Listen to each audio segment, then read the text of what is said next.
नमस्कार, मी फराह खान. तुम्ही पाहताय लोकशाही मराठी. लोकसभेची निवडणूक महिनाभरात होणार आहे, पण राज्यातील युती आघाडीचं जागा वाटप अजूनही रखडलंय.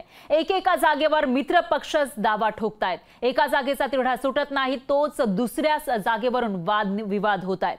लोकसभा निवडणूक जाहीर होण्याआधीपासून बैठका सुरू आहेत, पण तोडगा काही निघत नाहीये. त्यामुळे जागा वाटपाचा पेच वाढत चाललाय. अशा जागा वाटपावरून राज्यातील महायुती आणि महाविकास आघाडीचा खेळ खंडोबा तर होणार नाही ना, असा सवाल उपस्थित होतोय. आणि हीच आहे आजची आपली स्टोरी ऑफ द डे.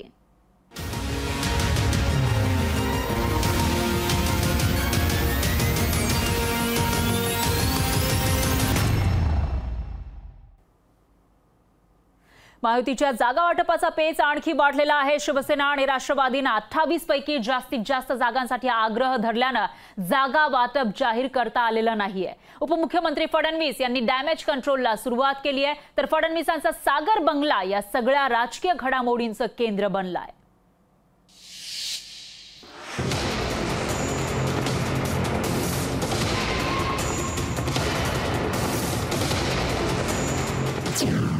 महायुतीच्या उमेदवार निश्चितीसाठी सागरवर मंथन.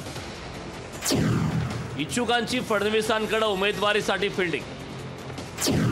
फडणवीसांकडून नाराजांची समजूत काढण्याचा प्रयत्न. महायुतीच्या दुसऱ्या यादीची प्रतीक्षा असताना उपमुख्यमंत्री देवेंद्र फडणवीसांचा सागर हा बंगला सगळ्या घडामोडींचा केंद्रबिंदू झालाय. राज्यातील महायुतीचे सगळेच नेत्यांचा सागर बंगल्यावर बैठका होत आहेत. फडणवीसांनी महाराष्ट्रातल्या उमेदवार निश्चितीची सूत्र स्वतःच्या हाती घेतली.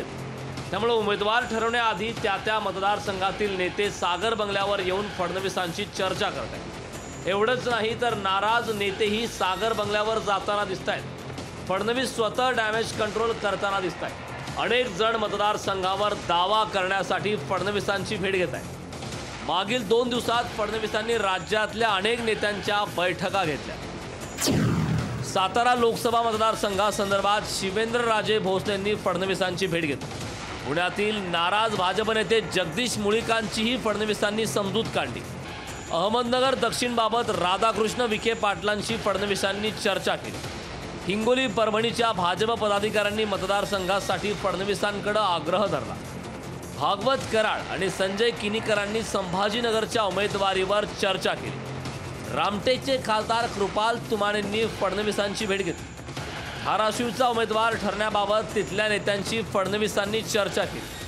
उपमुख्यमंत्री देवेंद्र फडणवीस यांची भेट घेण्यासाठी सागर बंगल्यावर फक्त भाजपचे नेते आले असते तर बात निराळी होती. मात्र भाजपसोबतच शिवसेना आणि राष्ट्रवादीचे नेतेही उमेदवारी मिळण्यासाठी सागरवर येताना पाहायला मिळत आहे.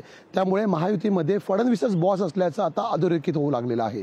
दुसरीकडे महायुतीमधील गुंता सोडवण्याची कसरतही मात्र फडणवीसांनाच करावी लागत आहे.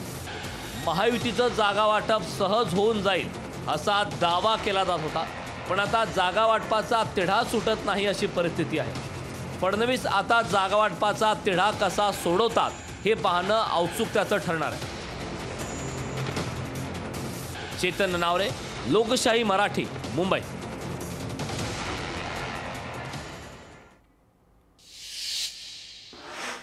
तर दुसरीकडे काँग्रेसची गोंधळाची परंपरा महाविकास आघाडीच्या मुळावर येण्याची शक्यता आहे. लोकसभेचं जागा वाटप जवळपास निश्चित झाल्यानंतर काँग्रेसनं वेगवेगळ्या जागांवर दावेदारी करायला सुरुवात केली आहे. काँग्रेसच्या दावेदारीमुळे पुन्हा नव्यानं जागा वाटप करण्याची वेळ महाविकास आघाडीवर आली आहे.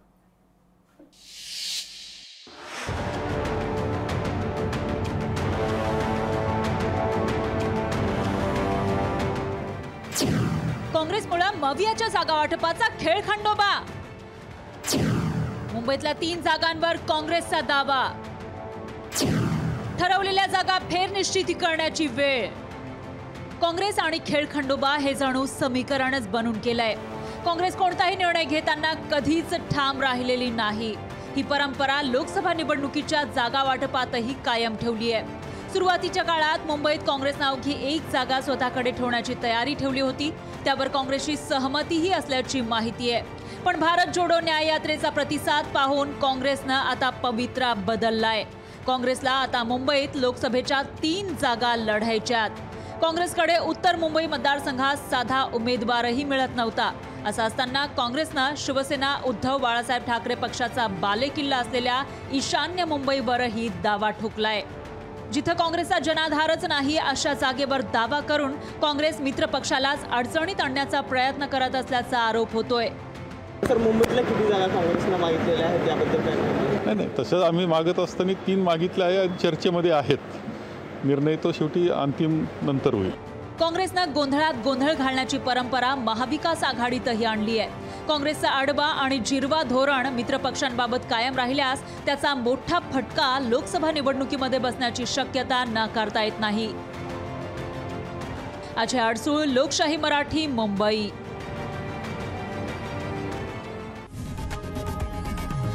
लोकशाही मराठी ऐका, पहा, जागरूक रहा.